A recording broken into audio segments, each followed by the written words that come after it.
যে ব্রিগেড রাজনীতির ধ্রুবতারা, সেখানেই এখন ধর্মীয় আয়োজনে ভিড় সামলাতে হচ্ছে প্রশাসনকে। কয়েকদিন আগেই লক্ষ্যকণ্ঠে গীতা পাঠে ভরে গিয়েছিল গোটা ময়দান। এবার সেই ব্রিগেডেই হবে লক্ষ মানুষের হরিনাম সংকীর্তন।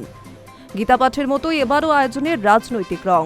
হরিনাম সংকীর্তনের ডাক দিয়েছে অল ইন্ডিয়া মতুয়া মহাসংঘের গোসা পরিষদ, যার নেত্রী তৃণমূল সাংসদ মমতা বালা ঠাকুর। শুক্রবার সাংবাদিক বৈঠক থেকে এই কর্মসূচিকে অরাজনৈতিক বলে দাবি করে গোসা পরিষদের সভাপতি নান্টু হালদার। তিনি জানান, আমরা অরাজনৈতিক কর্মসূচি করতে চাই, লক্ষ্যকণ্ঠে হরিনাম সংকীর্তন হবে, জানুয়ারিতেই দিনক্ষণ ঘোষণা করা হবে। আগের গীতাপাঠ অনুষ্ঠানকে ধর্মীয় মেরুকরণের চেষ্টা বলে মন্তব্য করেছিলেন মুখ্যমন্ত্রী মমতা বন্দ্যোপাধ্যায়। নদিয়ার সভা থেকে বৃহস্পতিবার তিনি বলেন, গীতাপাঠের জন্য পাবলিক মিটিং করার কি আছে? ধর্ম মানে মানবতা, ধর্ম মানে শান্তি। এদিকে মমতাবালাপন্থী মতুয়া সংগঠনের দাবি, এই কর্মসূচির সঙ্গে রাজনীতির কোনো সম্পর্কই নেই।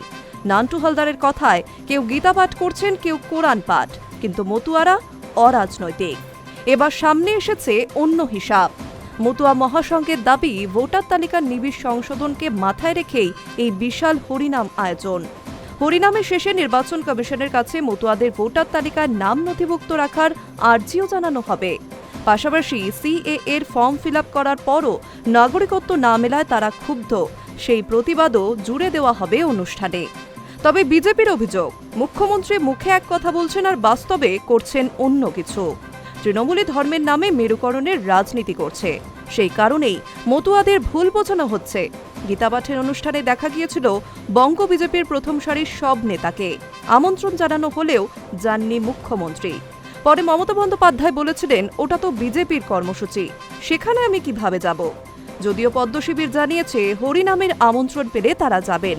বিজেপি নেতা প্রিয়াংশু পাণ্ডে তিনি জানিয়েছেন, মতুয়াদের ভুল বোঝানো হচ্ছে, তাই হরিনামের আমন্ত্রণ পেলে আমরা যাব।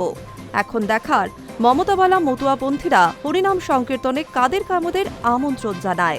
সব মিলিয়ে গীতা পাঠের পর এবার হরিনাম সংকীর্তনকে ঘিরে বদলাচ্ছে ব্রিগেডের সমীকরণ। Hi news network.